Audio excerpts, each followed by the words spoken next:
I am going to go ahead and get us started since it's 7:02-ish, according to my clock. And there's Melinda arriving. All right, so I'm going to call, I'm Peter Nobley. I'm the chair of the HDC. I'm going to call the meeting to order. I'm just going to read a little script that I have to read. We have one, I believe, new public hearing tonight and no continuances. But then we have some additional business at the end of the meeting. So in accordance with the state executive order suspending certain provisions of open meeting law, we are conducting this meeting online. To ensure public access, the public may access the call through telephone and video conferencing. Members of the public will have an opportunity to ask questions and provide public comment on applications and discussions following the petitioner's presentation and questions from the commission. You can either raise your hand or use *9 if you're just calling in by phone. I believe Heather will mute all non-commissioners during discussion. And that's partly to preserve bandwidth, but also just to keep the conversation from getting too chaotic. Once we have reviewed the application, I will ask for a motion. We'll ask for public comment, and then I'll call for a motion to approve, not approve, approve with conditions, a second, and we'll do a roll call vote, and then the petitioner is free to go and enjoy the rest of the evening. So the first thing I've got to do is actually call a roll for commissioners attending this evening. So why don't I go around the screen? So Peter Nobley, I'm present. Paul Ware, you're muted, but I see you're present. Luis, that is Present. Nia Glenn. Present. Abby Flanagan. Present. Catherine Mast. Present. Dennis Fiore. Here. Melinda Shumway. Here. All right, and voting members tonight, I think we have all the full members here beside me, Luis, Nia, Paul, and Melinda, correct? All right, so we'll be the 5 voting members.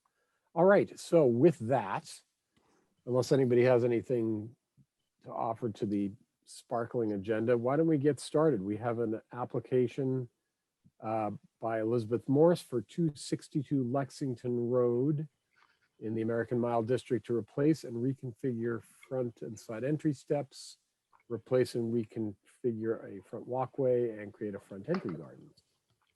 And Lily, I see you're there. I am here. All right, well, do you want to take it away? And Heather, is it possible to project materials for us, please?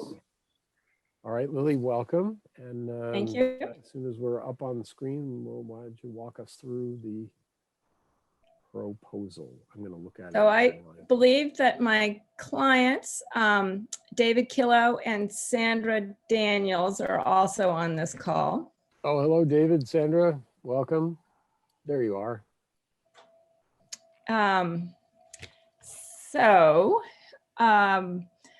We propose to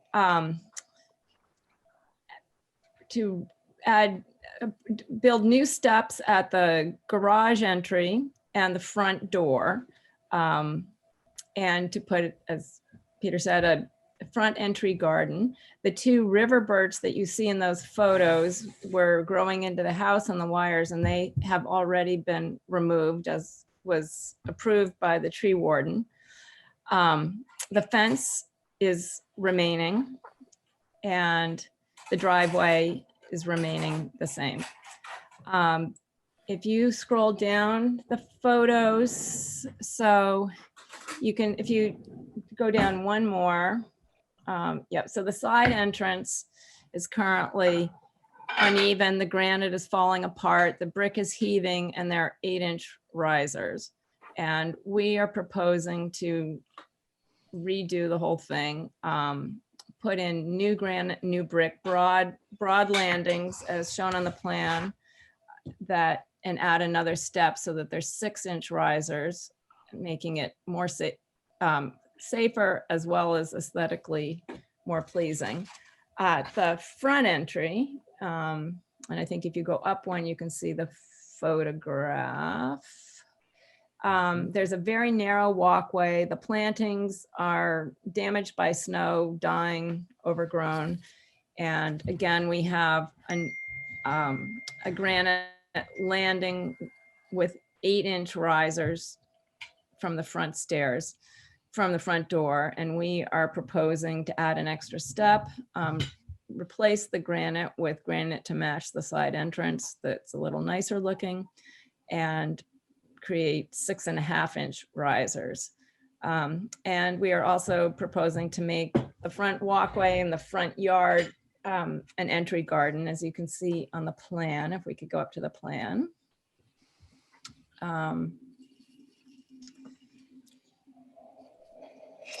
There we are. So we have an entry sort of landing between that connects the stairs from the garage entrance and the driveway and lead to the front door. And that's a 4-foot walkway of brick and decorative patterns, but we are proposing to create, make the whole entrance front yard a garden. So there are 2 8x8 squares of planting lined with dwarf boxwood, and a yew hedge along the fence, which mimics many hedges along Lexington Road, and a boxwood hedge along the house with perennials and ferns and plantings in all the beds. And we are also replacing, there's a dying dogwood by the front, by the corner of the driveway, which we are also replacing with either a Japanese maple or a dogwood. There's a Japanese maple on the other side of the driveway that already exists. So I think that sums it up. I'm happy to answer any questions. All right, thank you, Lily. I have no questions, so why don't we go around the horn? I'm just gonna go by order on my screen. Paul, you are first. Yes, could we go back to the slide that shows the picture of the front area? Shows that one on the top. Yep. There. So am I right then that essentially you're replacing what I guess is lawn area? Yes. Substantially with brick? Brick and garden. Brick and garden, but 80% brick? Would you say it looked very densely hardscape to me? Now, it may be pretty, but I'm just from a geography standpoint. I don't know if it's 80%. You know, it's definitely more hardscape than is existing there by a substantial amount. Yes. Okay. What happens in the back of the house? Is there not that that's directly relevant, but there's a backyard that's a lawn and so forth, or goes down toward a wetland? Yeah. So it's. I can't remember it, even though I live across the street. Yep. So yeah, it's lawn that goes down to wetland. Mm-hmm. Well, I guess my only concern is whether converting that to hardscape is a good idea. So I'm not sure how I feel about that, but I question it. Okay, thank you, Paul. Catherine. Can I look at it? Can we look at that slide again? The plan? Yes, please. Mm-hmm.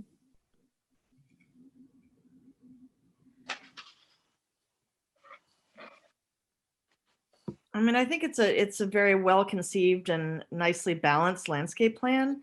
So I don't think I have any real objection. I mean, I do see that there's a very substantial border of what looks like dogwood or similar hedging, and then you know, fairly substantial. There's an existing very large yew hedge on the left of the screen. Okay. And we're just proposing to add some additional planting. Yep. In front of it. Yeah, and certainly I think the granite steps will be an improvement and certainly more stable and sound. So, I don't have any objections. I think it looks like it will be, again, a balanced and a nice plan for the landscaping in the front of the house. All right, thank you, Thank you. Catherine. Nia. Yeah, you have to unmute yourself, Nia.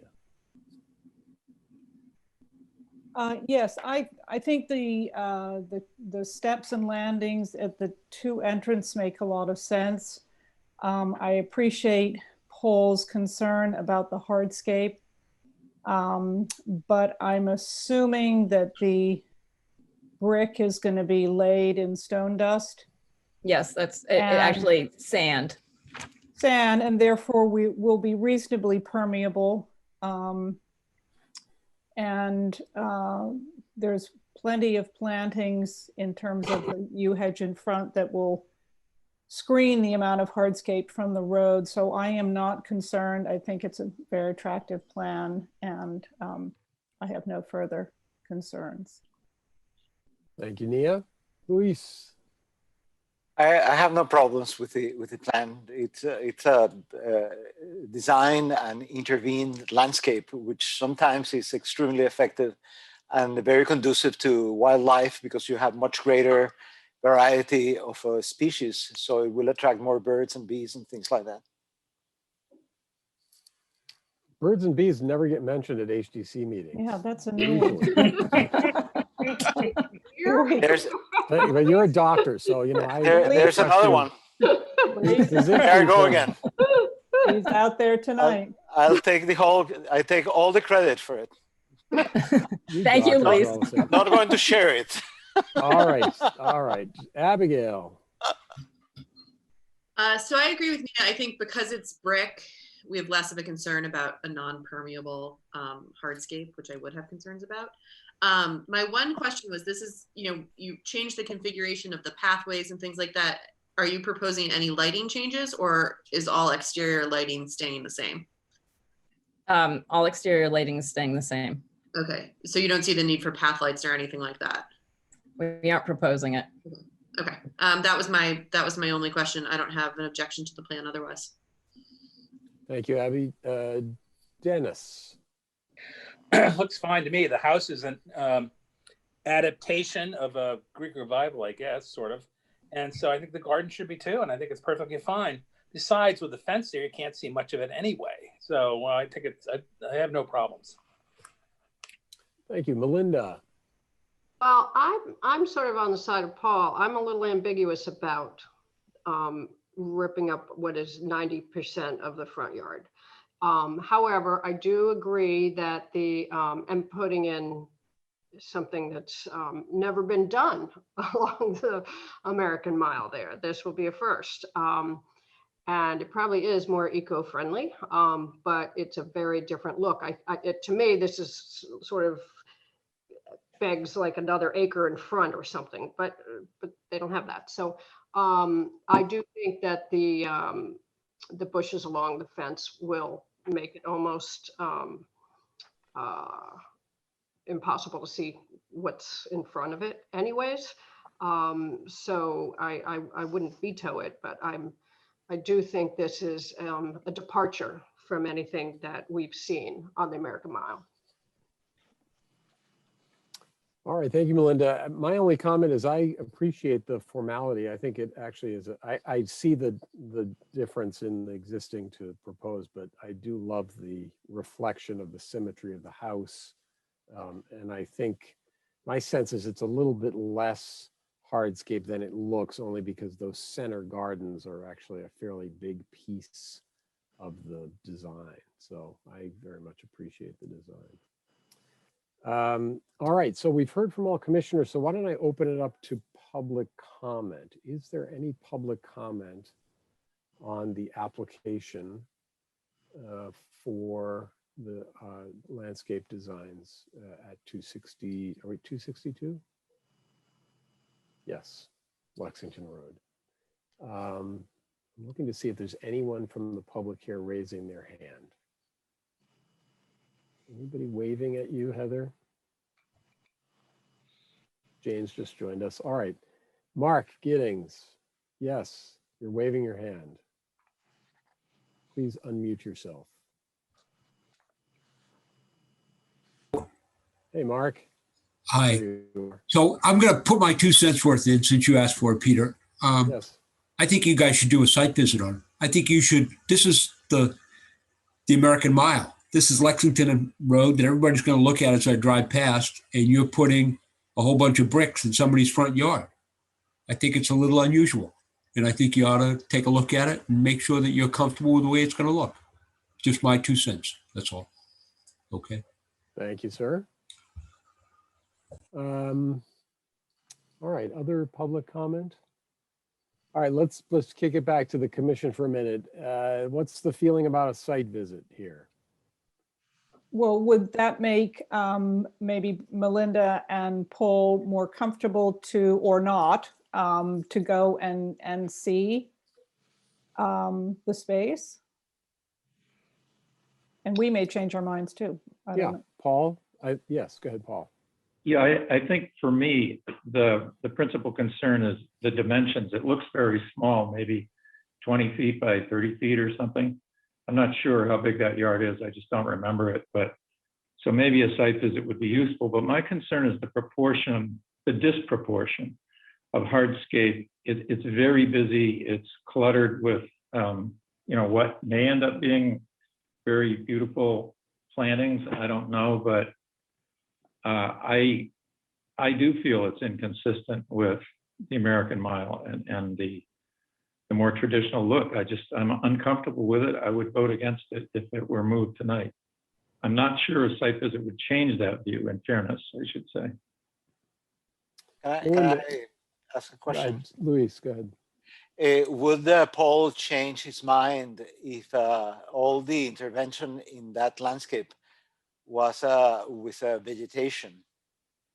For example, where the brick is, you put grass and you make it as busy as it is, but some of the areas, instead of having a mineral surface, have a vegetation surface.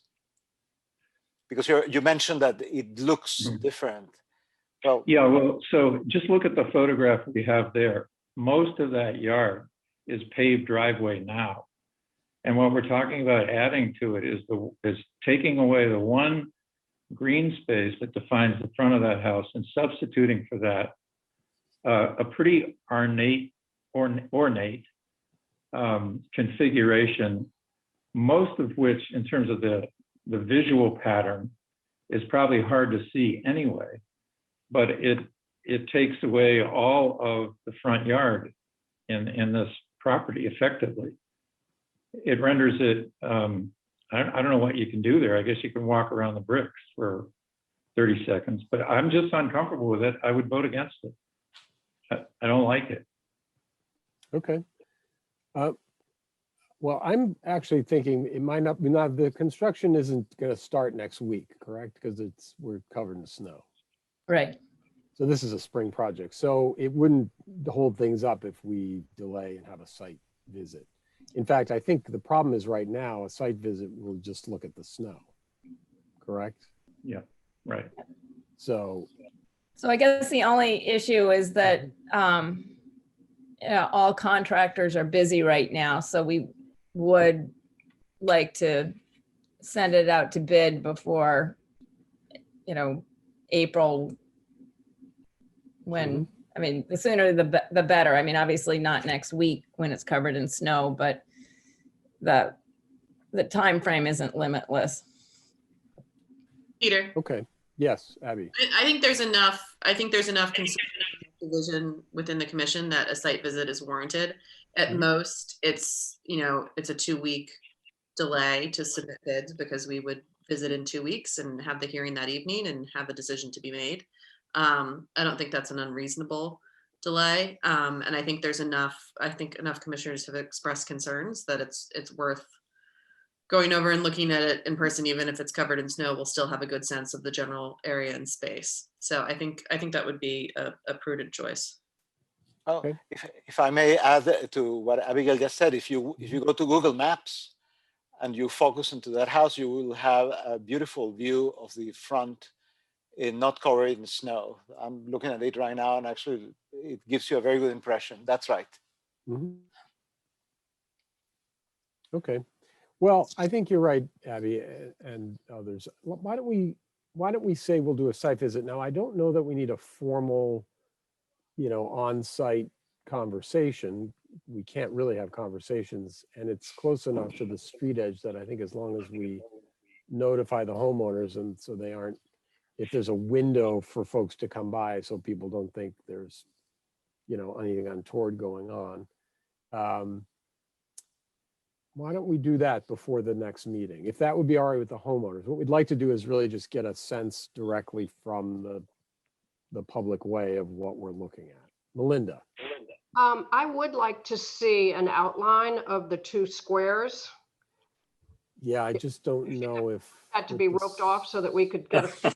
What? Well, see, with the snow, that's the The problem. ground's frozen. Well, Yeah. well, then maybe on top of the snow, you have a little spray can of black paint.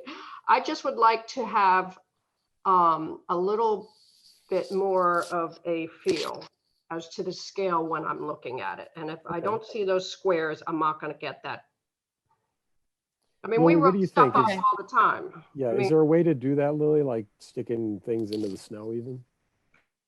We could probably put stakes into the snow and do a basic layout. Okay. But I guess I would prefer it if we could have an official meeting then, so that Mhm.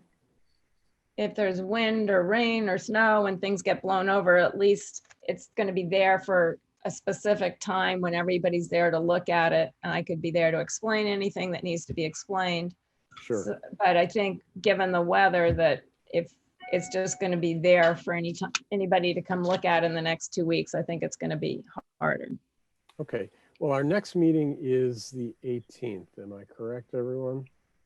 So we could just do it the morning of the 18th. That's what we would traditionally would just do an 8 a.m. meeting on the 18th. That would be great, because that would give us the opportunity to, I'll need somebody to help me stake it out. All right. How does that seem to everyone? If anybody throws their hands up in objection, other than that, I'd say, why don't we plan on that? And I think at that point, I'd look for a motion from someone on the commission to what's the word I'm looking for? Help me out. Continue. Continue the application. I Thank move you. that we continue the application for 262 Lexington Road to replace and reconfigure front and side entry steps, replace and reconfigure front walkway, and create a front entry garden until our next meeting, February 18th. And we will have a site visit that morning at 8 a.m. to view the space. Does that timing work out for you folks? David and yes? That's okay. And Lily, that's all right with you? That's fine with me. All right. Thank you for indulging us. I think it's a good idea to go out and see this and see if we can clarify any questions. And Lily, thank you for being willing to meet us out there. All right. Well, we've had a motion made, and did someone second it? Second. All in favor? I'm just going to go around the horn. I'm an aye. Paul, you're an aye. Luis? Aye. Abby? You're, Aye. raise your little hand. Nia? Aye. Dennis? Non-voting aye. Right, no, Catherine? Aye. And Melinda. We like to make everyone feel important, Dennis. Thank you, Thank Melinda. you. I All feel right, really we You only have are- to feel important, that's all. Right, that's all it is a feeling. It's just a feeling. All right. I feel the love, don't worry. Thank you all. All right, folks. Lily, thank you for the presentation, Yep. and I look forward to Thank you. seeing the site in a couple weeks. Okay, great. All right. Thank you, folks. Thank you. Bye. All right. We are, let's see, that was it for new applications. Boy, we make hay out of whatever we're presented with. Let's put it that That's way. for sure. All right, so do we have any new business, Heather, before we go to other business? No new applications last minute or? No, everything's on the agenda. All right, well, let's slip into the other business list. And I see some folks here, so why don't we go one at a time? Heather, if you could help me out here, 462 Lexington Road, there's a garage construction question. Adam Mickelson. Oh, hi, Adam. Hello. Hi. Welcome. Yeah, so it's Adam Michelson and Ashley Castrocini. I think, you know, Heather was kind and able to kind of help us through a little bit of this process. We're admittedly new and green. And so we, I guess, first of all, wanted to thank you all for taking the time today. I think our questions are largely informal today. We are going to be the new owners of the Hawthorne Inn. Congratulations. Thank Welcome, you. congratulations. In a matter of weeks now, I guess. We're very excited. We're going to close on Ashley's birthday. March 2nd. Yeah. And Happy birthday. Thank you. March 2nd. Thank you, though. she grew up in Concord, so she is very, very, very excited to be moving back home. Yeah. And I think we wanted to get your input on a few different topics so that we can come with a comprehensive kind of plan that I think will meet everyone's needs, since we recognize, I mean, Ashley being from Concord originally, and I think her grandfather, I think, was one of the Masons on the Concord Museum. So we have a appreciation and love for the town. Even though I'm from a very tiny town in Minnesota, I have grown to love Concord as well. And so we're very, very excited. I think, you know, we love the home. Our plan is to make it into our family home. And, you know, we have 3 kids and maybe more in the future, and 4 dogs and a pet tortoise. And we are very excited by the prospects of making this our permanent forever home, really. Her parents live nearby, and we're very excited to have the family kind of be together. I think transitioning from an inn to a home will require some, I would say, minor to moderate changes. The most important questions we have are around, at least initially, are around safety. Given the Lexington Road traffic, we do have some concerns around putting up a fence in the not too distant future, just so our kids and animals can be safe. I think our goal is to make this a historical renovation. You know, I think there are a couple outbuildings that are not on the most recent survey. I'm in the process of getting a new survey done by Stamsky McNary. Hopefully it'll be done soon. But they do have 2 kind of outbuildings that are, I don't want to say dilapidated, but certainly not aesthetically beautiful, and are kind of visible from the road, but not really. And then there's obviously a ramp in a large parking area that I think our goal would be to really restore it back to whatever it was. I did try to go to the library or try to find a way to get access to any original photos, and I've had a really hard time. So if anyone has any recommendations of how to get original photos of the home, we would love any input. I think our goal is really just get input from you guys about what would be things that you are amenable and not amenable to. I think we're open to really everything. But the most important thing is, I guess, safety for us. We definitely do need to construct a fence of some sort. In the backyard, not the front yard. Yeah. And then we do need a garage. I guess, given it's New England, we do need some place to park our cars. Our goal is, there's plenty of space in the home for us. So our goal is not to create additional livable or rentable space, but rather have a place where we can park our cars in the winter and have it be, you know, some storage and things of that nature. So we are in the process of working on a design for that. But our current plan is to kind of put it where the driveway is at right now, which is somewhat visible from the street, but does also replace the ramp, as well as that tiny outbuilding that maybe you haven't seen in a while. So our plan today was just to come and introduce ourselves and kind of see the faces that we're going to be working with probably long term. And like Adam said, we're here we want to hear your input, and we want everyone to love the home still when they drive by. So we really do value your opinions, and we're excited to work with all of you and to come up with plans. Like Adam said, we're in the process of gathering all of the good stuff so we can present it soon, but we just wanted to come here and meet all of you and kind of get your feelings or your opinions, or maybe you have an idea in your head of how you can support us during this next long haul. Obviously, the Hawthorne Inn has had a lot of work done in the last couple of years, which I've followed. And I knew the previous family that lived there for a long time, the Birches. So I'm super familiar with the property. But like I said, we're really excited. My grandfather was one of the masons at the original Concord Museum building. And my great-grandfather was the first groundskeeper at Neshotic Hill. So I have a lot of history in the town. And my grandmother's 97. She still lives in Concord. So we're here for the long haul. So thank you guys so much. And I know I've been rambling, so I guess so a couple questions. Maybe you can divide it into a few things. One, are there things about a fence that are important to the commission? And then we will make sure we'll be respectful of all of that. The detached garage that would be to the left of the house at present, and I know it's hard without formal design and pictures, but we will work on that for subsequent meetings.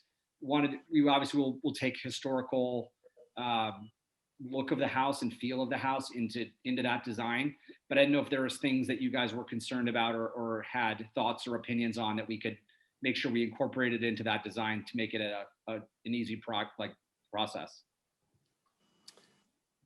All right, who wants to take this one? We're all have opinions. We all have opinions. I want to take this one if I may. Let's let Luis go first. With permission of all my I just want to say thank you for coming to introduce yourself, and I love the fact that you're eager to sort of collaborate, because that's really our job, is to try to make things work within the district given our guidelines. So Luis. I want to continue exactly in that same vein, and I want to encourage them to go and meet their future neighbors, because some of those neighbors are highly opinionated. They talk about birds and bees in meetings and things like that.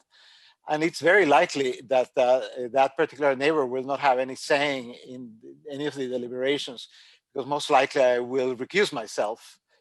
But I want to welcome to the neighborhood and encourage them to cross Hawthorne Lane and walk into 410 Lexington Road and have a glass of sherry when the time comes. Thank you, Luis. Nia, were you going to say something?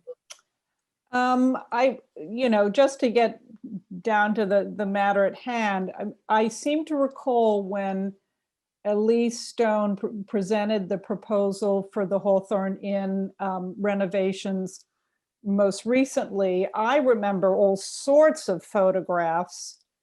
So I don't know whether they were part of, they would have to have been part of the application. I don't know whether Heather has access to that during COVID or not. But I did look. I had trouble finding, but I can dig a little deeper and see I'll if do the same, actually. Plus, I think one of us, I don't know which one, presented didn't one of us present the Hawthorne Inn as a candidate for the conservation awards that the historical commission does every 2 years?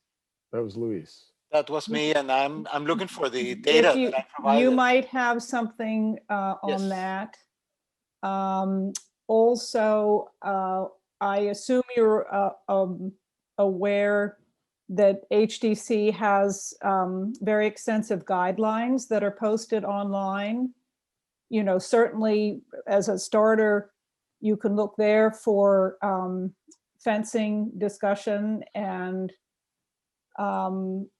I think you said it was mostly in the back. We only have purview on what can be seen from the public way, but certainly familiarize yourself, as I assumed you would, with what else is going on Lexington Road, so that from our standpoint, we like to see all the properties sort of fit into the streetscape so that it is not something jarring, that it would be in keeping with not just your house, but with the streetscape. And I'm sure, you know, that a garage tastefully designed in the right place, you know, is certainly a viable option, but we'd have to wait and see, you know, what plans come before us. I was But it's just gonna very say, exciting that you're going to give this a go. sorry, Nia.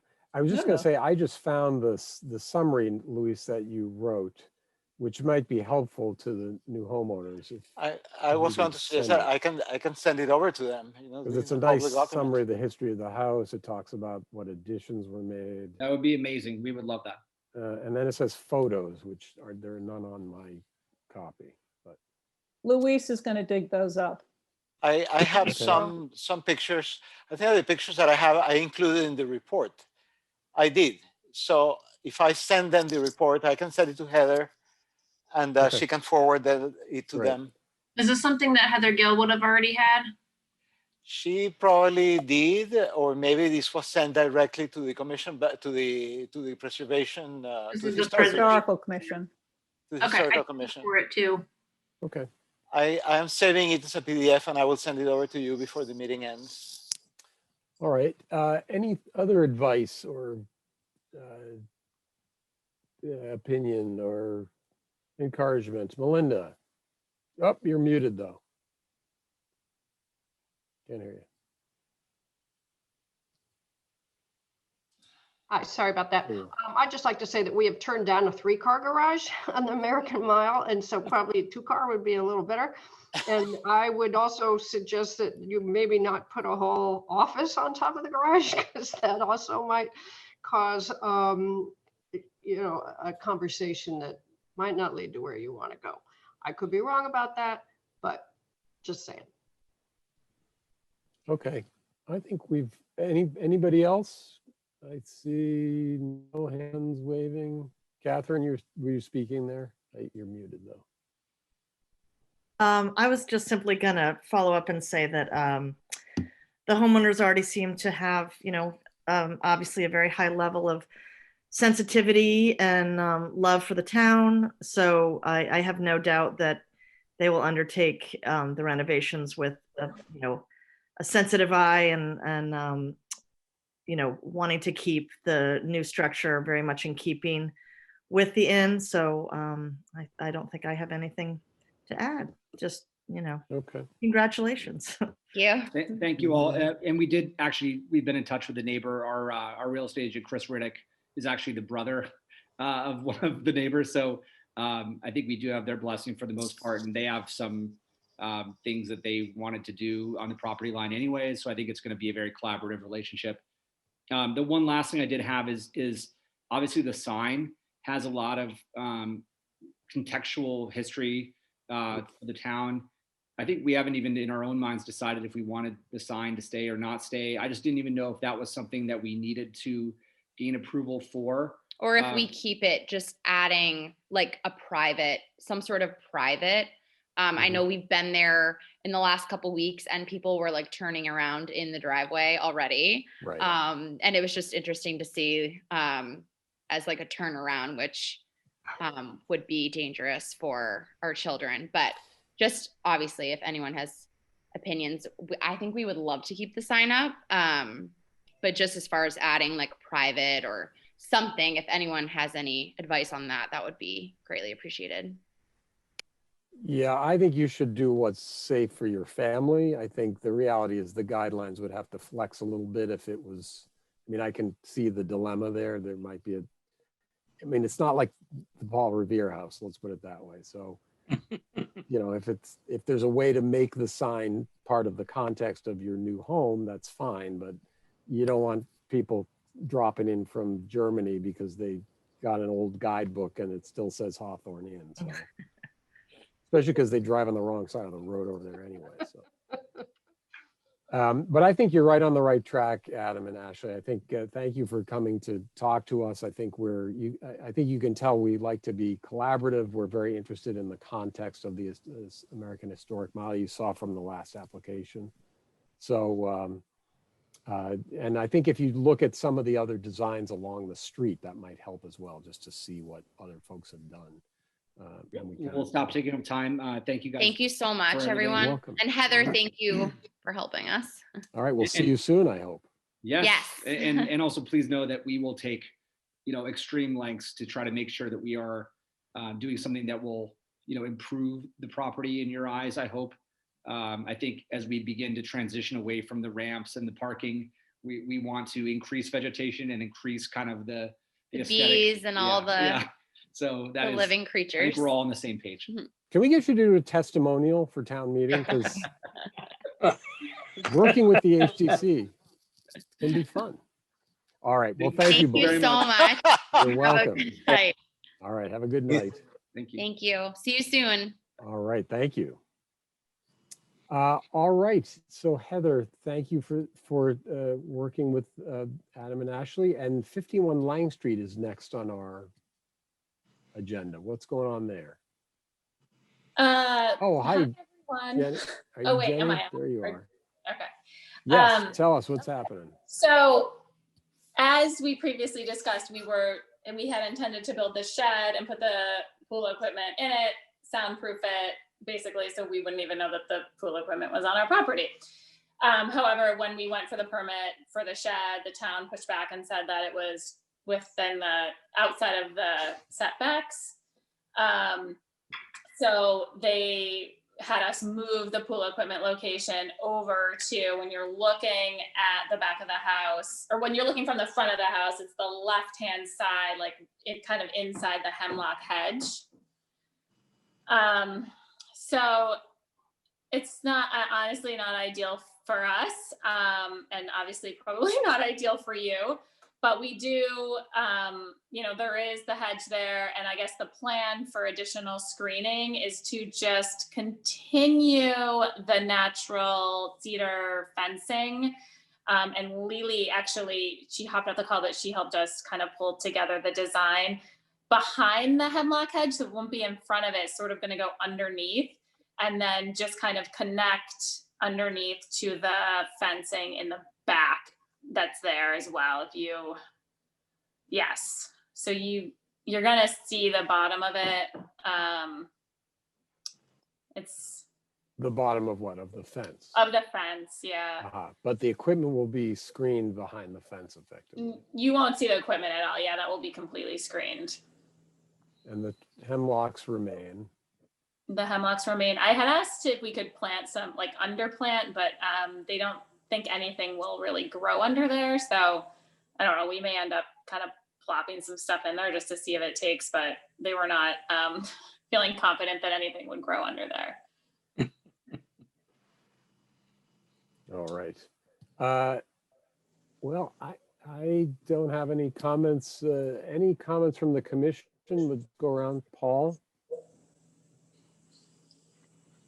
Oh, there you go. Yeah, I can't quite visualize what we're talking about. First of all, can we see what we previously approved?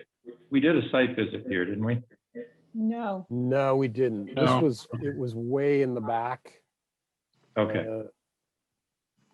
It was a So we didn't act on the pool equipment? I have it confused with a different pool setup. No, I think it was going to be completely enclosed. So you reviewed the shed that it was going to be within, but the equipment itself wasn't going to be visible. But my question is, can we possibly get back to a drawing that showed the shed and better understand what the adjustment is here? I'm having difficulty visualizing it. I can see the hedge, but I'm having difficulty understanding the change. Okay, I think, Paul, maybe I could explain is the pool equipment is no longer in the shed area. It's moved up to be next to the house. Yeah, I understand that part. Okay. So does the shed remain, but the equipment is now up next to the house, or there's no shed? What? Is that right, Jenny? I don't know what Well, I'm. The shed missing. remains. the shed remains at this point, but honestly, we're now rethinking the shed too. So, which we would obviously, if we decide to move forward with any shed, would come back to, but we're now looking at really scaling it down because I don't know, we don't need it to be quite as big. There you Um, go. All right, so there it is right there. So there's that little red thing is what we approved, right? That was going to be a little addition to the garage. To the shed. I think that To the was. shed. Okay, and so that now gets moved to the bottom of the picture along the, no, it gets up, gets moved up by the house, yes. over to the right side where the arrow is now, Mhm. the cursor is. Yes. So we now in theory have we'll see it more clearly, but all we'll see is a fence. Is that what I should be inferring here? Yes. But the fence is going to be behind those hemlocks, right? Correct. Yeah. So it's going to join that front piece of fence that we can see that's already weathered Yeah. to the piece of fence that we were seeing in a previous photo. And that new piece of fencing goes behind the hemlock. So we're not going to see a darn thing. Correct. That's the goal. Yes. All right. Does that make sense, Paul? Does that answer your question about what we're Yeah, looking I at? mean, if the execution meets the goal, that sounds good. All right. Luis, any comments? I have no comments. I think it's a functional change. Abby aesthetic and one. Guest. I don't have any objections either. I think if they're not going to allow the pool equipment in the shed, which I think we all agree was the preferred solution, this is a workable solution to that issue. All right. Thank you, Nia. I have no issue. I guess my only concern is I just want to be sure when they put in that additional section of fence that all the bottom branches of the hemlock don't come down, at which point we can see everything. Yeah. They actually, a bunch of the branches are pinned up, are sort of up right now because they were working under there. So I actually think it will even be better post project. Okay, great. Yeah. Thank you. Yep. Dennis? No objections. Just keep spraying for Adelgid or you'll lose your hemlocks. So. I know. Don't even, please don't say that. Other than that, I don't have any problems. I love those trees. Okay. Melinda? I think it's fine. And Catherine? I agree with those beautiful substantial hemlocks. I don't think we'll see hardly a thing, so I have no objections. My only comment, Jenny, is that it looks like the hand drawing is pointing to one thing, but there are actually two pieces of equipment. There's a heater and the filter, I think. Is there some way to show, I don't think we need to go back, but is there some way to show the actual equipment, how it would lay out a little more clearly? So I know it will fit within a 10-foot by 5-foot, like the concrete thing that they put it on is 5 by 10. I don't know how to lay it out within that. I think the heater is the farthest away from the house just because it has to be because of the gas connection and exhaust. I can ask them for that information. If that would be Yeah, I think that would help because even when you just Okay. mentioned 5 feet by 10 feet, you can see that the box that's drawn there is more like 3 by 3. Yeah, that's not 5 So by 10. I would just, if you would just draw the actual pad and show the Okay. equipment on it. I don't think it's going to make a difference because it looks like both pieces are low enough. Although the filter is 49 inches high. But anyway, that's what I would Okay. ask is just to see what Okay. that will look like a little more clearly. Yeah, that's no problem. I mean, strategically, it doesn't seem like anything that's worth objecting to, but anyway, that's my only comment. Okay. So Heather, what's the situation here? Do we have the this is an amendment to an application. Yes, this will Um, be an amendment to their previous certificate. So you'll need to vote on it. All right. I think that's fine as long as it's okay, Jenny, with you to resubmit the drawing with the diagram. Yeah, that's no problem.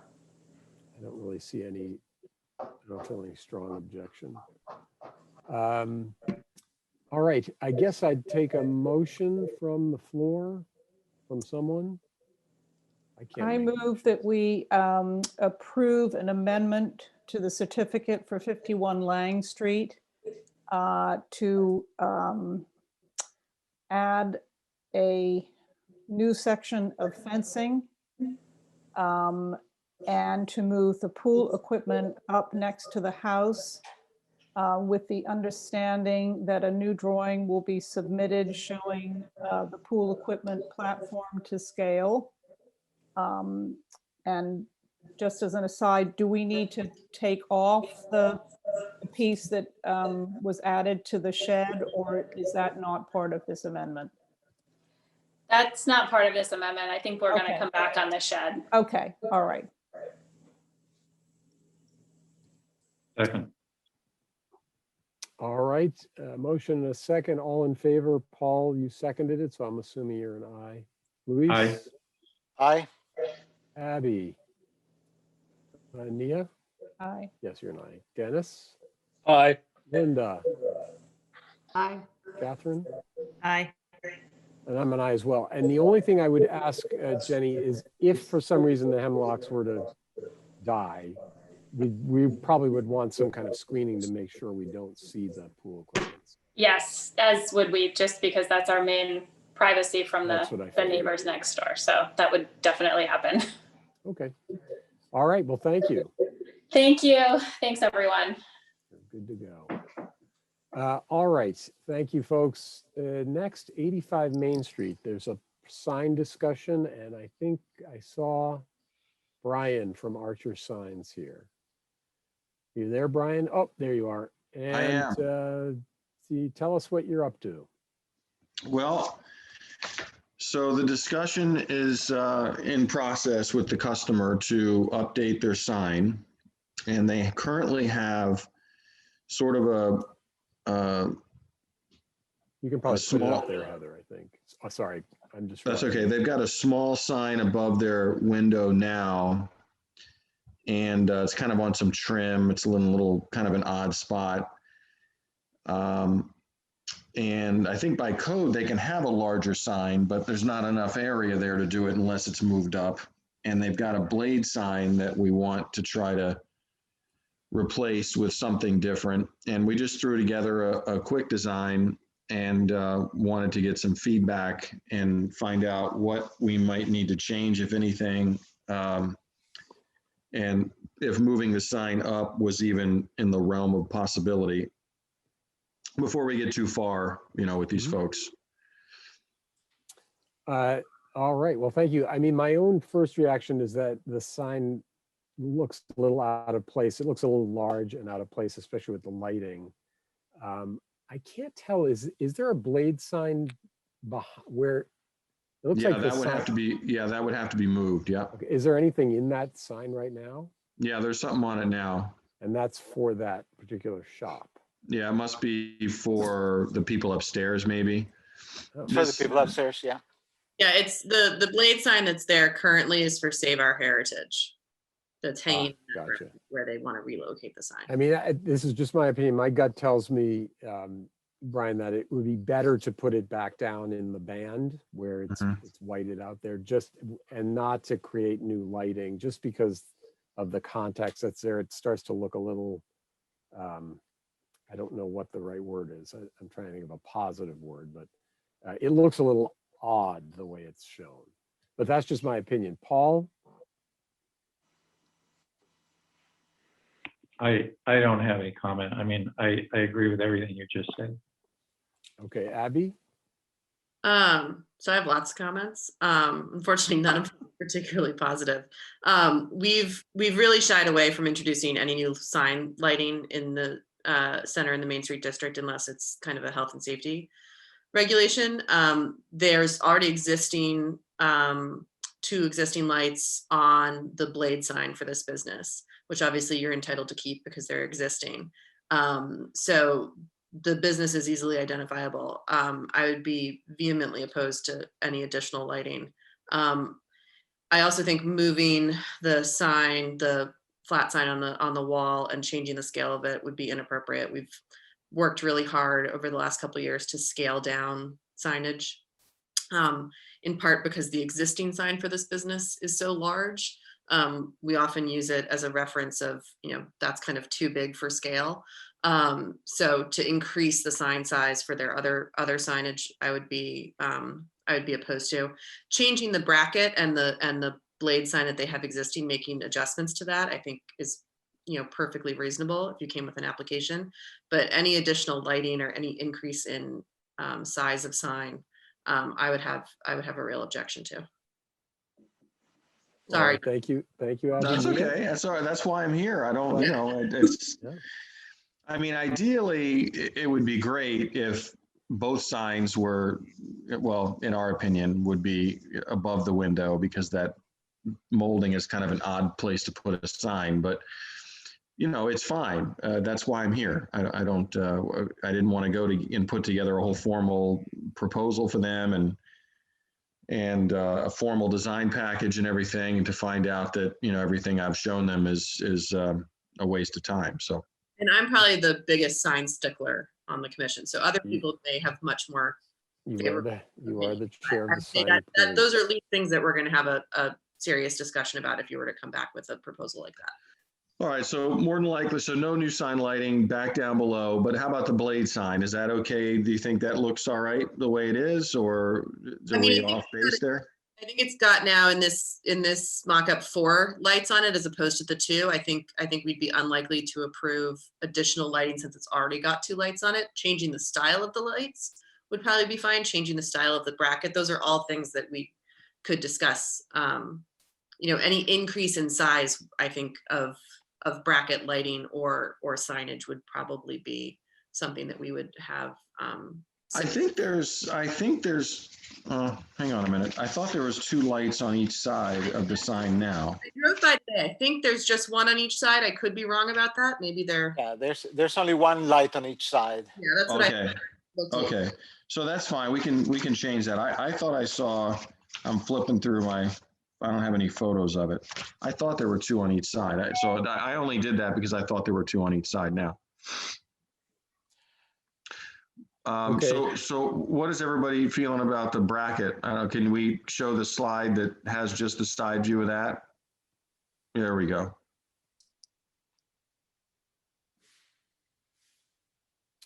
I tried to, the reason that there's a bar and a scroll on the top and the bottom is that I'd like to see it fixed as opposed to swinging in the wind, just for safety reasons. I know that, I think it's swinging now, and I just, I'm always opposed to that because I just don't want it to drop on someone's head one day. We definitely don't want that to happen. Nobody wants that. That's a bad day for everybody. I'm just looking around the screen here. Anybody, if you want to make a comment, maybe just wave Nia. Okay.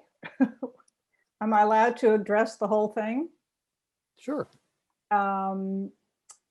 Just to go back to the wall sign, I like Abby. I walked this whole block on that side of the street this afternoon, and all of the wall signs on buildings that have what I call a sign rail are on the sign rail. So I would very much be against raising it above onto the brick.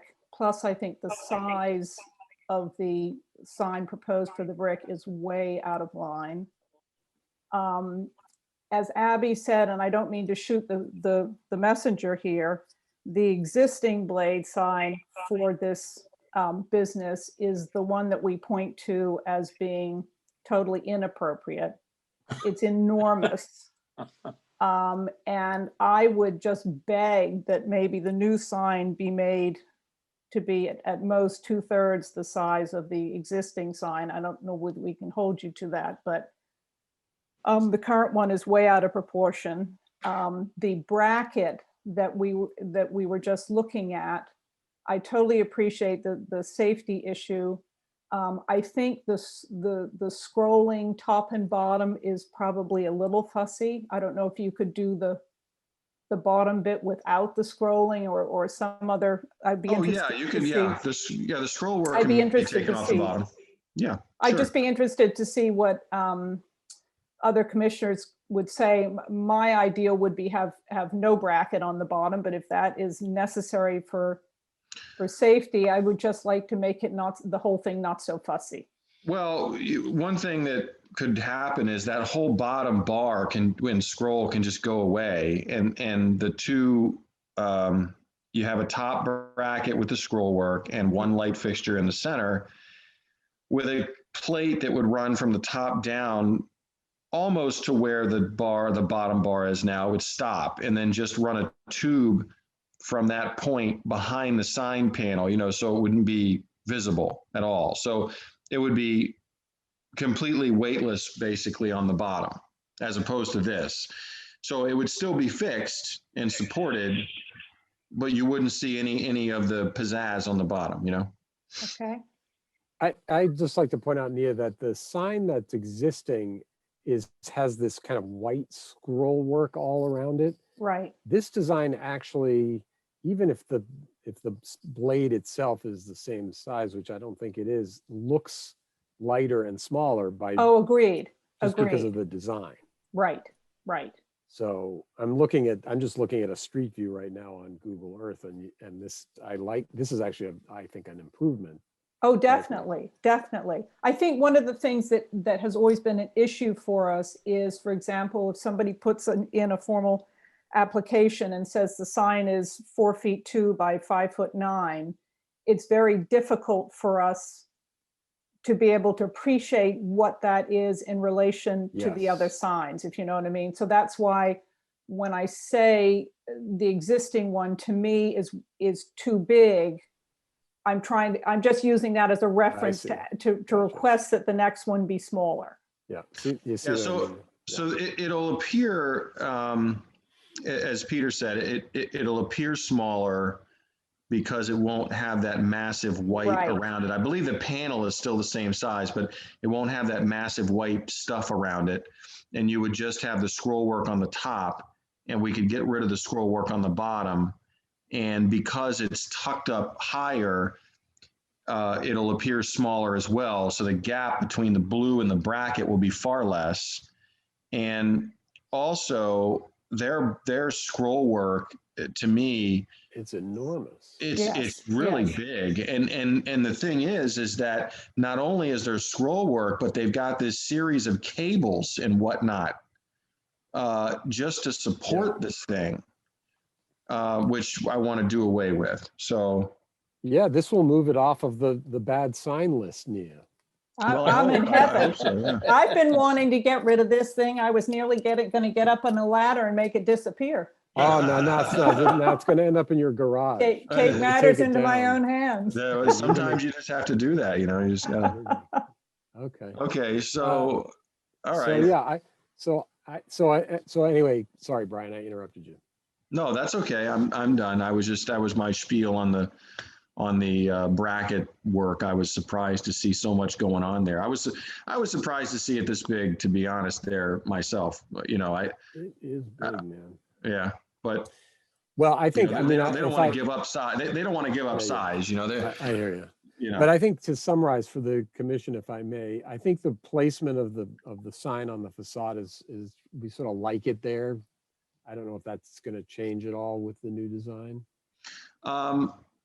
Well, no, if it stays there, it's really going to be the same thing. The materials that we use for them currently in their program is aluminum. The backgrounds would be aluminum, and the letters are raised acrylic.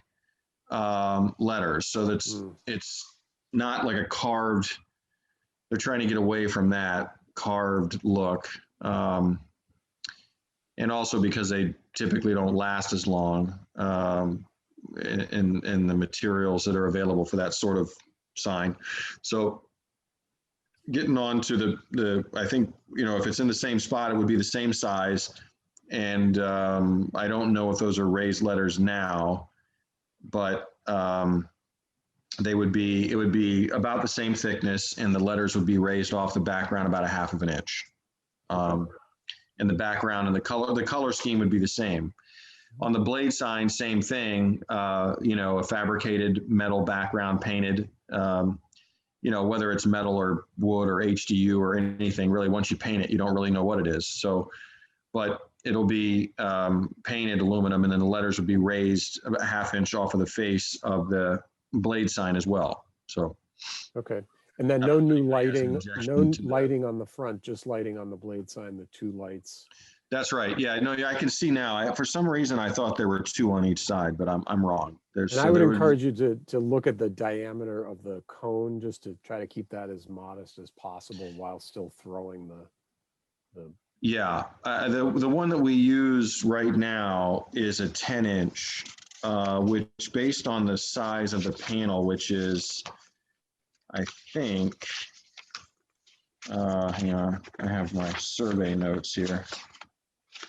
Yeah, just in the rendering, it looks a little bit big, but well, I might have, I could have thrown in a 12-inch there, which, may not have been, but the 10-inch is what we typically use for them, unless the sign gets, really big. Okay. So here we are. Well, I would encourage you to go ahead and put an application together. I think, you've probably heard enough of our comments. Yeah. But I think what we'd like to see is the sign on the flat about where it is, and this blade sign actually is a nice improvement with the lighting. I would suggest that the applicant considers very carefully the choice of materials, because we have gotten hung up on things like aluminum versus other materials, so that should be very carefully studied to make something that looks very good. The existing sign wood?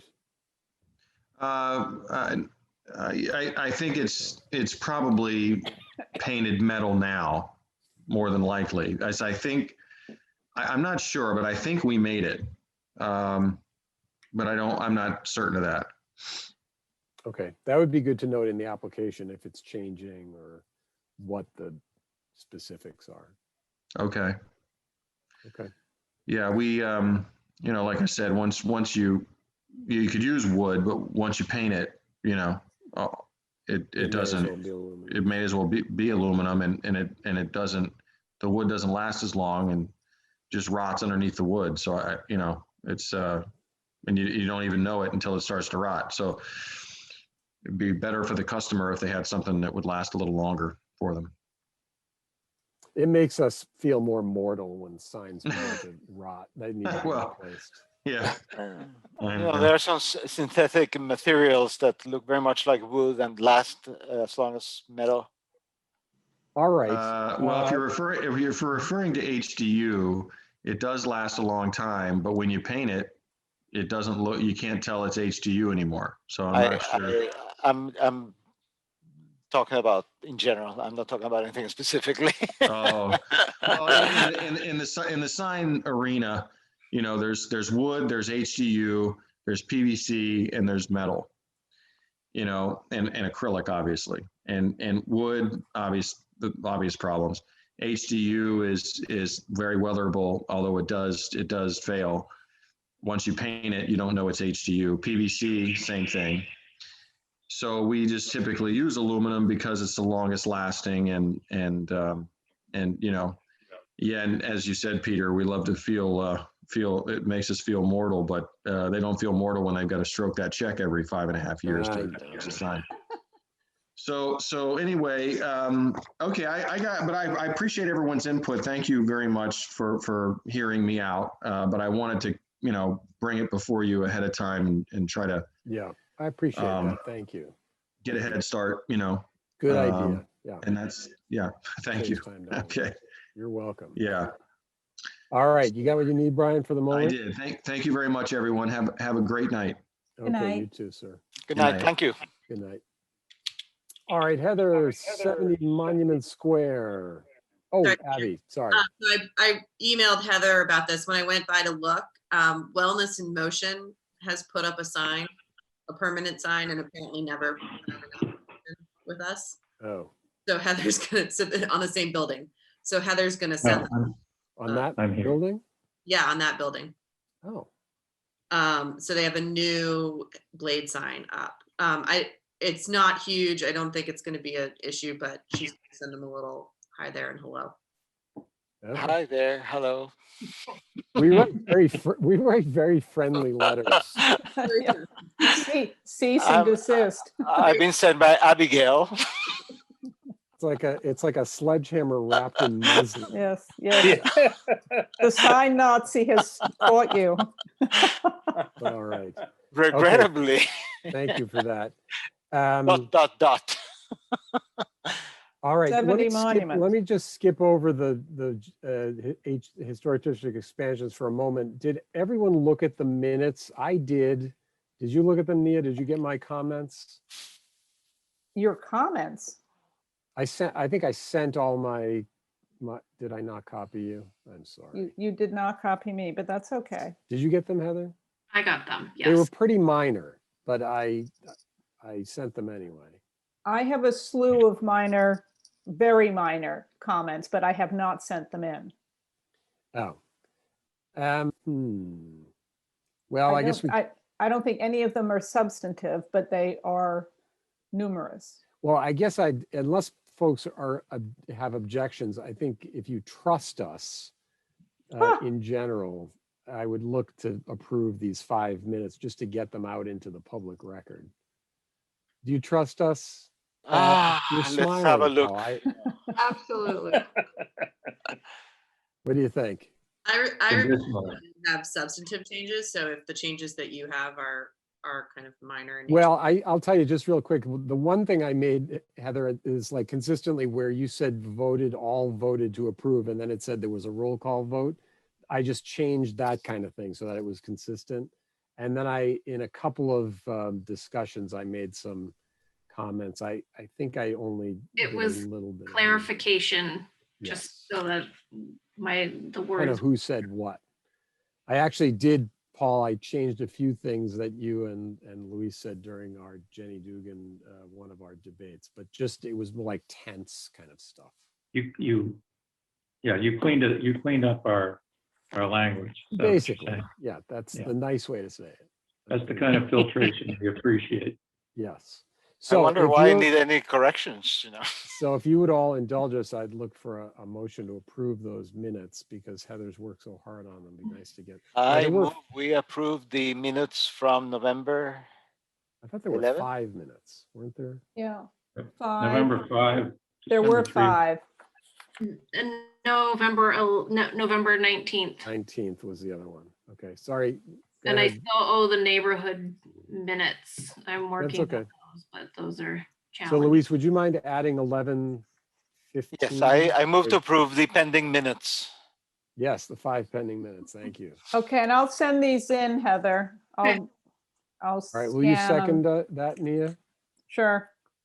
All right, all in favor, Paul? Aye. Luis, yes. Aye. Dennis, Aye. Abby, Aye. Catherine, Hi. Melinda, and Aye. Nia. Aye. Yeah, and I'm an aye. Okay, thank you, Heather.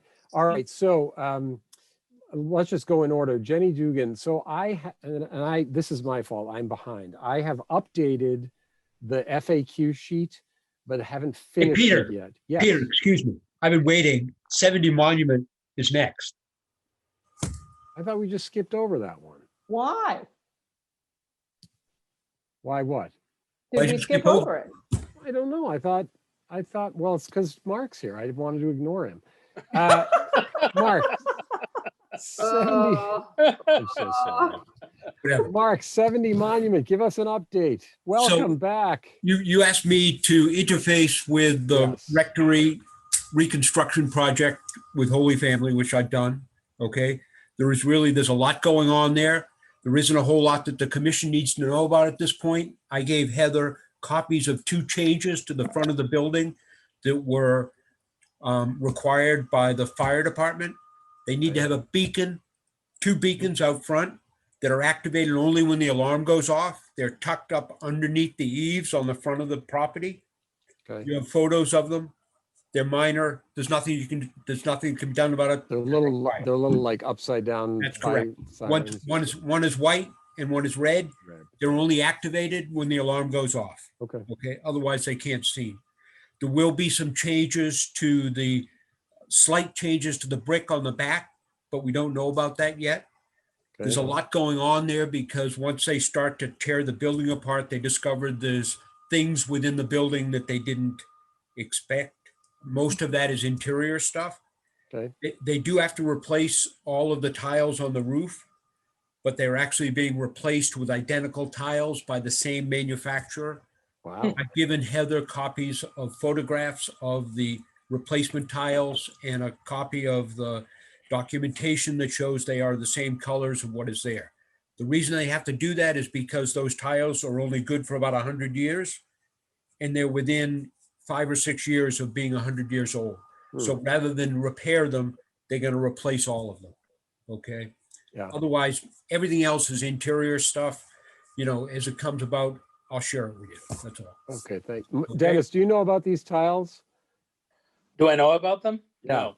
Oh, they're so beautiful. Mark, remind us what are they? They're made in Ohio or something, right? I don't know. There's 4 different colors to them, which if you don't really look at the building, you don't realize that.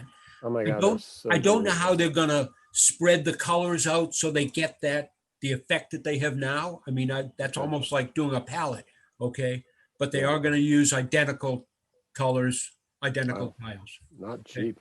So Well, that's good. There's nothing else attractive on that building, so I'm glad. Oh, that come on now. Dennis.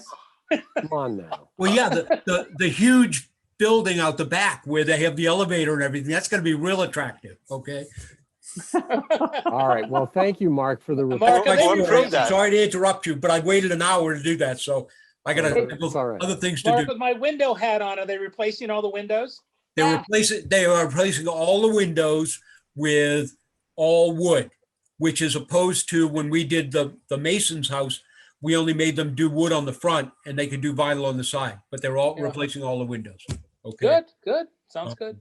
It's a huge project. It's, you know, they have to replace almost all of the inside timbers. Okay. They have to support the bricks on the outside aren't really adhered to the walls. So they have to go in and put ties into them so that they don't fall off and stuff. I mean, it's an interesting project. They should have just sold it to the Episcopalians or something. Catholics can't. Yeah, they're the ones that have all the money. And you know what? I sat in on a construction project last Wednesday where they told us it's going to be $253,000 add-ons just for that week. Okay, it's become an enormously expensive project. Oh, okay. Wow. That's Sounds very painful. Anyways, that's my story. Mark, thank you. Nice to be with you all. It's nice Great to see you. Thanks, Mark. Nice to see you. Bye-bye. Cheerio. Thank you, Mark. Miss Come to you. more meetings. See ya. Miss you. Hey, Abby, speaking of which, we haven't asked, do you want to report in how the library's going since you're our liaison over there or just wait till next month? So so library project's going well. We meet once a month as of right now. It's shockingly on schedule, on budget, no exterior changes. The parking changes that we made turned out to be a bit of a windfall for them. They're less expensive, and so they're happy about that. And they're reallocating funds, and no, it's going well. We're on to picking interior materials, and it looks like it looks like the children's wing could be done as early as September, and then the rest of it will be done probably by the end of the year.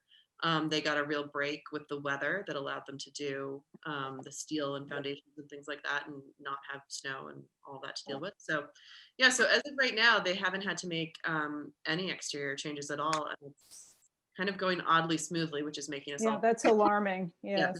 Yeah, deeply concerned. Okay, well, we'll remain quietly alarmed until you Yes, tell us we'll remain otherwise. quiet, as opposed to cautiously optimistic, we are quietly alarmed. Quietly alarmed. Thanks, Abby. Okay, well, thank you. And of course, if there are any changes, just let us know. I will jump up and down and holler.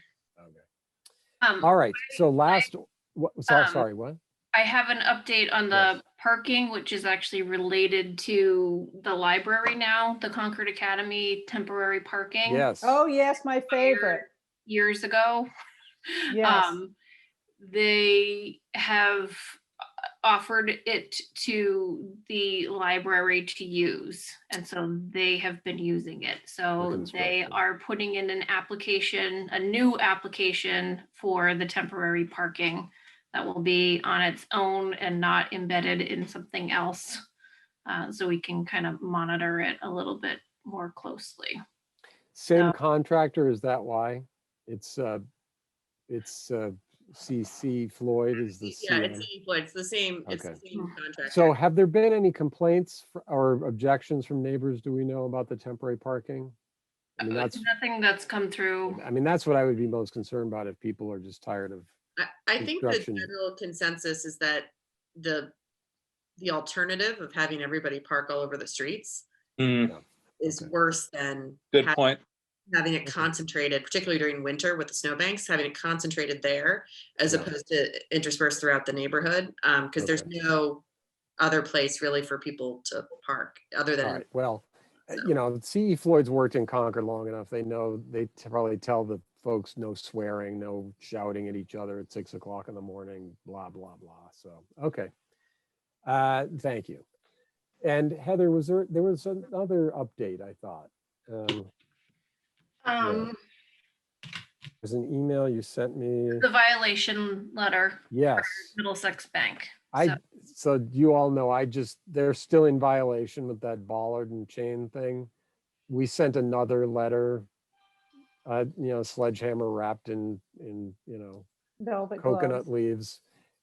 So there's nothing, I don't know what we can do. Well, at a certain point, I haven't sent it yet. I haven't sent the letter yet. So You haven't sent the letter yet, okay. What would you say, Abby, at a certain at a point? certain point, they can be fined, correct? For non-compliance? I don't think so. No. I don't think so. So they can just say, whatever. Yes, exactly. Unfortunately. Yes. Yeah, unfortunately, I think that's the way it is. Until they tried to sell the property, then it could become a problem. Because they're on record as having A violation. a violation, right? Or if they want to come back to us to get anything else done. Right. Well, That's maybe Jane Hotchkiss can make some comments or may advise us in terms of the select board taking a special resolution to make them responsible for this violation.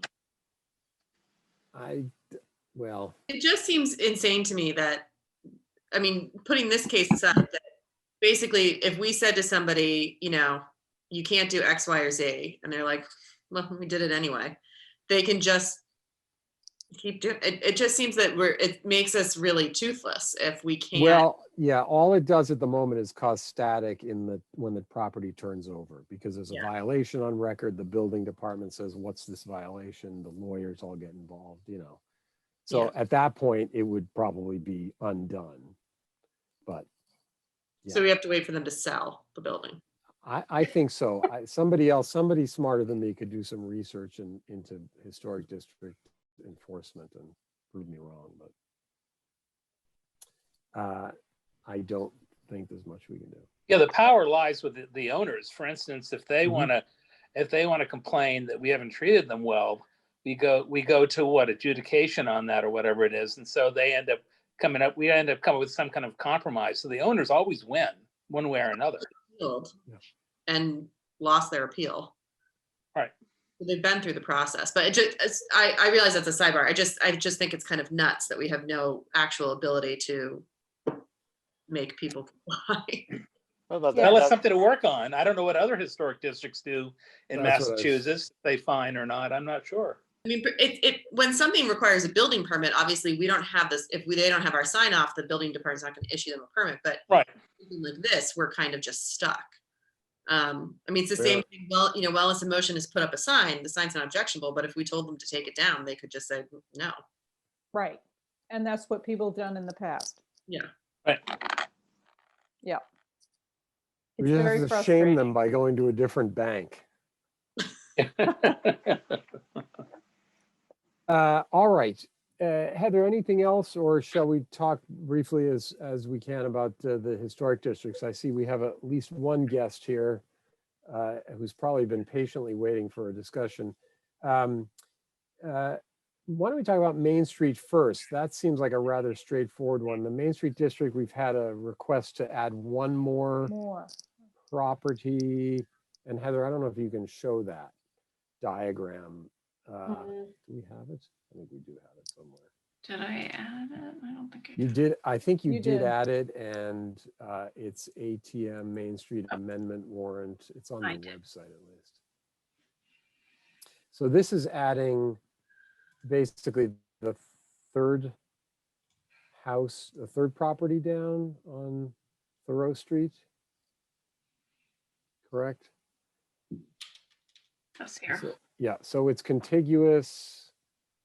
It does come down Thoreau Street, but it's contiguous. It touches the Main Street district. So I don't think there's any particular objection to this. Is the homeowner here? Yes. Yes. Oh, hi. There you are. Oh, could you unmute yourself? Would you mind, sir? And just tell us your name for the record. Oh, I can't hear you there. There you are. Oh, disappear again. Yes, there you are. Now can you hear me? Yes. My name is Jim Trent. I live on 31 Thoreau Street. That's the second one that you see there. I mean, it's an old house. We haven't done too much to it in terms of design. We've replaced windows and floors and stuff like that. I know some of the history, not that it's grand or anything, but I like the idea that it's tied to the Main Street. It is adjacent to this long one that's the third in on the right from Thoreau Street.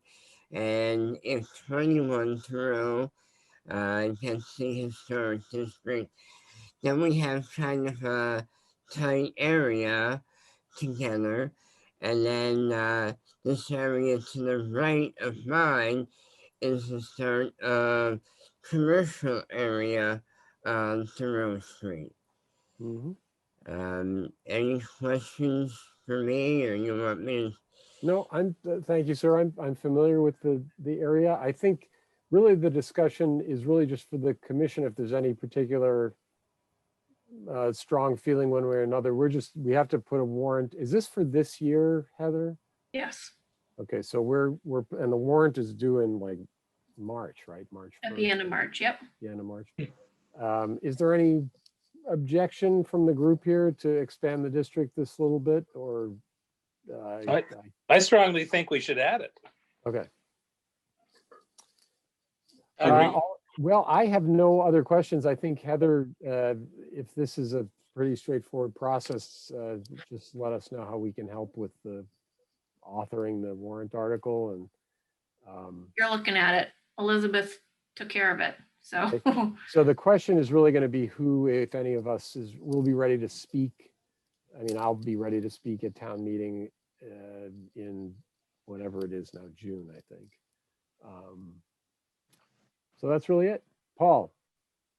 Yeah, so I don't have an objection to it, but did we at some point that I'm not remembering go through some justification process why we are adding these to the district, other than they're contiguous and somebody wants it done?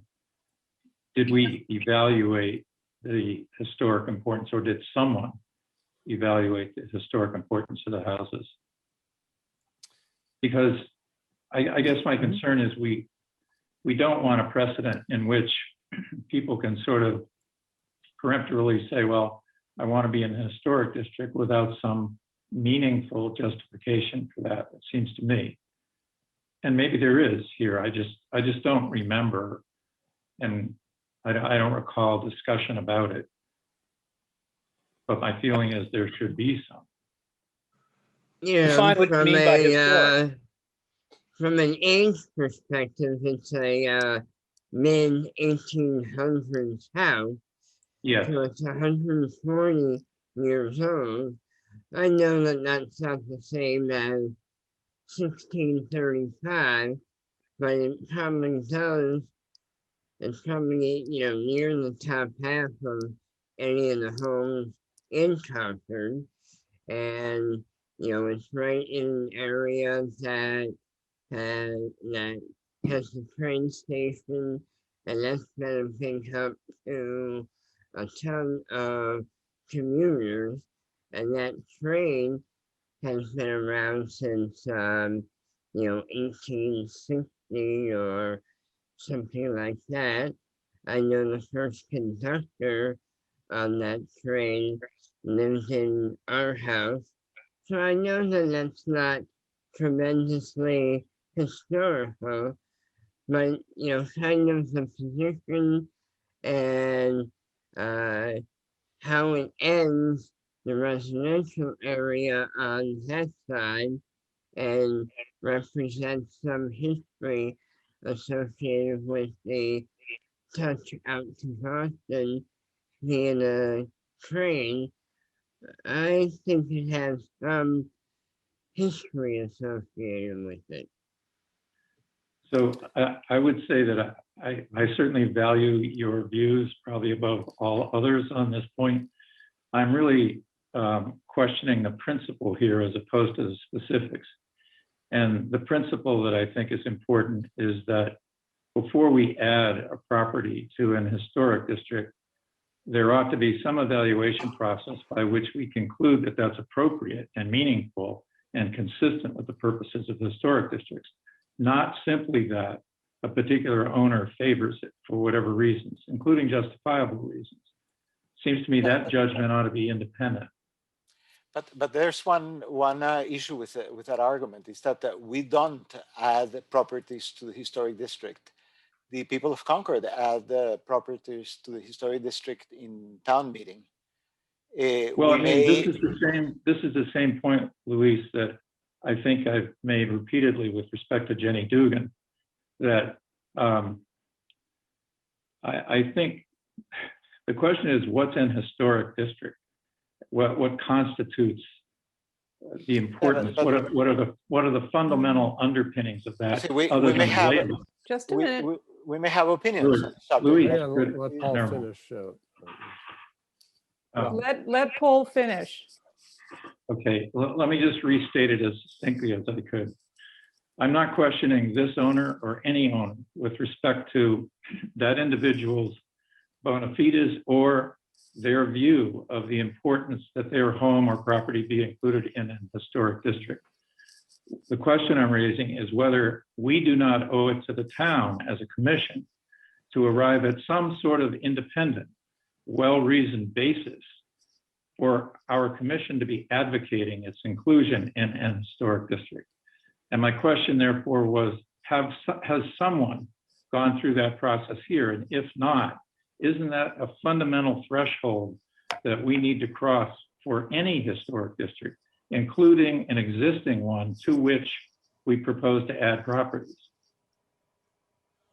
So I think I agree. And I think, Paul, there's the too. little box at the bottom here of the warrant article. Yeah, I read it. Yeah. It starts to, it's like the Cliff Notes version of what you're talking about. It's some research about each of the properties being added. We don't have to get into the fact that that it abuts the existing district, which makes the creation of the district straightforward. But I think it would be nice to have a little bit of background on the properties. I mean, they both look like they have some interest in terms of their age and their style. So I have to say I agree. A little bit more sort of research, even if it's light research, into the backup of adding any property to a district is probably a good idea. So I would go a little bit beyond that and say that we are by definition going to be in the position of advocating inclusion of these properties or expanding Jenny Dugan or treating Jenny Dugan as an historic district. And it seems to me we owe it to the public to have a basis to do that other than somebody wants it. Right. That's really my fundamental point. I agree. Yeah, and I think it could be that there's kind of two. I agree with Paul. I think the threshold for adding a property to a contiguous district, in my mind, would be lower than creating a new district. Yeah. For example, it could be that, beyond the fact that, oh, it's a historic home, there's also, I think, an argument to be made for insulating, even if it's, let's say we have a home that's it's not 1820, it's not 1840, it's not 1850, it's a somewhat, newer home, and it's contiguous to a district. There may be a benefit to simply insulating the district with additional houses added to it. So I think you do have to research the property, you have to present the research on the property, but I think the threshold for adding a contiguous property to an existing district, in my mind, is lower than what would need to be presented to create an entirely new district where no homes, are included. It's a completely separate and new district, but expanding them, I do think there needs to be justification, but I just see a lower threshold for it. And Heather just pulled up the Macros database file for this. I think it's for this property, the Gleason house, right?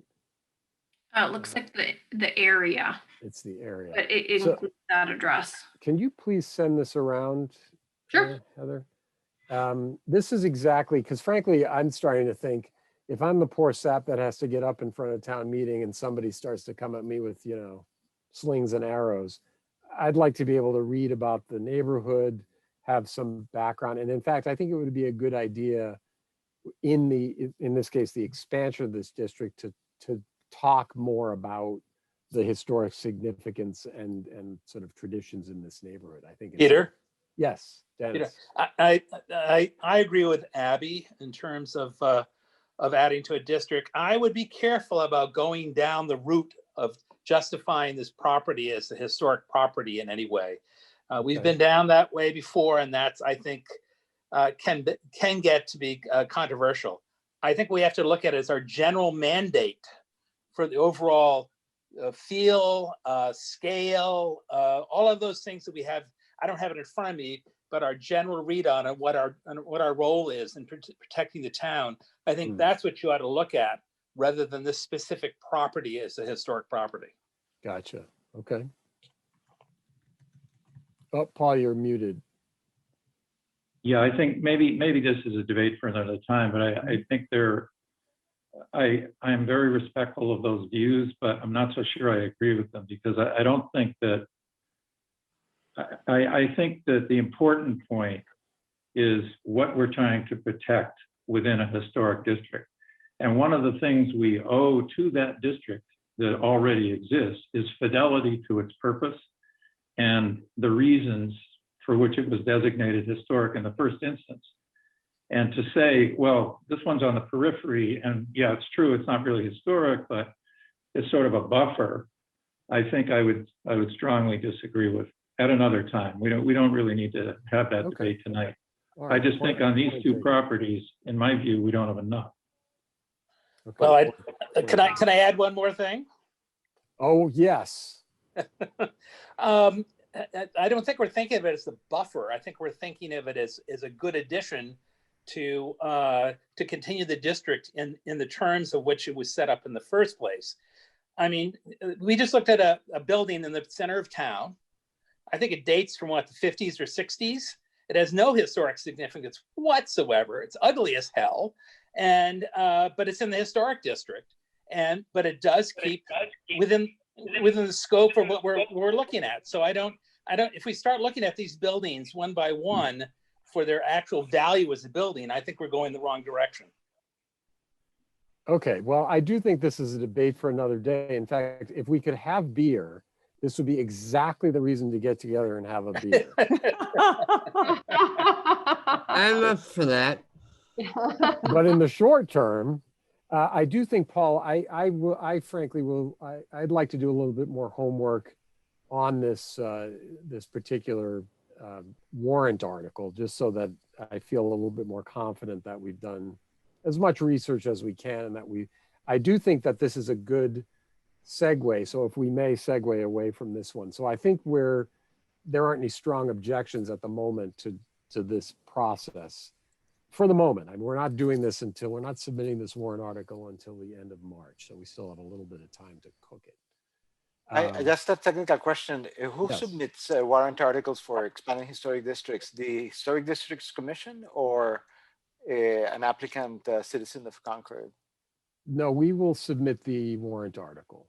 Okay, so we Correct, are, the discussion actually, it's determining whether we feel or whether we believe that this part deserves its adjudication as an historic reference.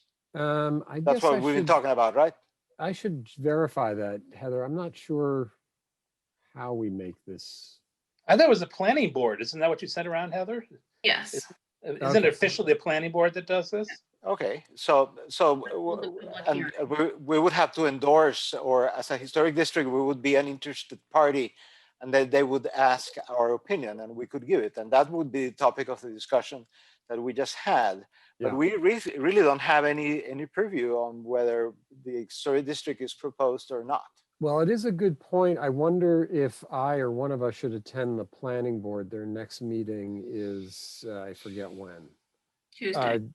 What's it? What it was like it this Thursday, a week? This Tuesday, the 9th. Oh God, I can't go. I'm running another meeting. Can someone attend from the group here? I can go. I'm vice chair as well, and I can go with Paul. Well, you and Paul could arm wrestle over it, but I think it would be good. No, I'm not going to arm wrestle. Don't worry. Well, I think it would be great if one of you went, even as just an attendant, and I haven't looked at their agenda. I just received an email with it, but Go means another Zoom, right? Yes. Yes. Unfortunately. Yeah. But anyway, it would be good to know what they're up to. I have the agenda right here, and while I'm talking, I could tell you if this is even on it. I don't think it is. February 9th. I see the agenda here. Let's see. Draft meeting minutes, planning board, town planner, general public comments. No, so we're not even nothing's on the agenda for warrant articles. We could, Heather, would it be okay for someone to put us under other business or something? Yes, I can talk to Elizabeth Hughes about it. Wouldn't be a bad idea to get their opinion. I think these are excellent points being raised about what's the process. So I'd like to hear from planning board. Okay. Thank you. And thank you, Paul or Luis, for going on Tuesday. I just have to, I'm running the First Parish Standing Committee that night. All right. Thanks, Peter. Thanks, Heather. I'm ringing out now, okay? All right. Thank you, sir. Thank you for attending. Thank you. We'll see you soon, one way or another. Yep. Bye now. All right. And our very last order of business, I believe, is, I skipped out of the wrong program here. It's Jenny Dugan. So I started to say this. I've revised the letter a little bit. Paul, forgive me. I made it a little bit more architect friendly and took some of the more lawyerly terms out, but it's essentially the same. I did add, I think what I'd like to do is attach the presentation we gave in November and our guidelines to the neighbors, just in case they haven't seen them, as attachments, as well as the results from the survey. Now, the question about the survey is, what was presented was a graph that showed, yes, no, maybe. but the survey results had all kinds of other information in them. Do we want to present all of that information too, is my question, or not, to the neighborhood? Well, Oh, I I'm mean, asking you, yeah. Yeah, so from my point of view, more information is good information if I were among those neighbors. So I can't think of any reason why we wouldn't want them to have the full deck. And if the comments are more nuanced than their how they were calibrated, which was sort of by percentages and so on, then I think that would be useful to the owners. Okay, so then I think what I should do, to be fair, Heather, is to go through those comments, which I think were just collected as kind of raw data. So rather than just, push the raw database out, I think we should go through them and, just straighten them up a little bit. I mean, maybe another question is whether if you are going to circulate them, the name should somehow be. Yeah, are That's there a very good privacy point. issues here? That's exactly what I was, Yeah, right. I mean, Yeah, I'm worried about that. I would still send the comments, but expurgate the document so that Just number them, 1, 2, 3, 4. yeah, 5. number them, and if there are Okay. comments in there That's a which great are identifying the author, then absent their permission, I wouldn't send that out to the community. Right. Okay, perfect. That's a great suggestion. And then the very last thing was I've updated the FAQs a little bit. I've added a few questions. I think when I finish that, I'll send it to all of you for one more look. There were questions about, what's the difference between the Historic Districts Commission and the Historical Commission? What happens to my property? It just wasn't in the FAQ yet. So Do you that's almost want done. any of us to comment on your handiwork, your letter, Sure. your revision? Oh yeah, of course. I mean, we know you have the pen, it's your letter, but Well, if you want comments, feel free to send it. I will. Thank you. Expect nothing less. Okay, and so I realize this is pushing that that issue out probably a year, because the reality is the neighborhood hasn't really, they're not pushing for it at the moment. I think we're going to give them some time now to sort of answer their own questions and chew on it a little bit. I talked to Matt Anderson Miller once in the last couple months, and he had more questions too that I'm trying to answer in the FAQ. So anyway, I'm hoping to wrap this up before our next meeting in 2 weeks. So if I need comments, I'll get things out to you all. I mean, I was hoping this week, but there you go. All right, clear as mud. All set. Absolutely. All right, well, that was all I had. Heather, am I leaving anything off? All I right, don't think so. short agenda that went 2 hours. Do we have a big agenda coming up? There's 2 new public hearings. And who's, I'm just looking on our website. Who's that? Do we know? Did I put them up yet? I probably didn't. Okay, they're not there yet. Not to worry. Okay. Well, I guess I would look for a motion to adjourn. If no one moves to adjourn, we're gonna have to sit here all night. I'm too tired. Well, you just moved to adjourn. All right, all in favor? Adjourn. I think we're adjourning. Now, listen, I'm apologizing in advance for the photo I put together of you all. Oh, no. Well, we'll see how it reproduces. Where's that photo? Where's that photo? Well, I had to get Abby and Catherine to do separate Zoom sessions, and then I pasted us all. We all look a little weird, but But where can I see the photos? I'll send it to you. Shall I send it? Or Heather, you got it. When Are they town- public? When the town report comes out. Yeah, there you go. The town report. Okay. In living color. I'll be You all- in You all look New great. Hampshire. You all look great. I'm just sorry we couldn't put Heather and her baby in there. I agree. All right. Well, nice to see you all, as always. And Cheerio. we'll see you in a Thank couple you, weeks. We'll everybody. see you for the site visit in a couple weeks. Right. Thank you, Okay. Peter. You're welcome. Night, Jane, thank you everyone. for Good attending. night. Not everyone. Good night. All right. Cheerio. Sweet dreams.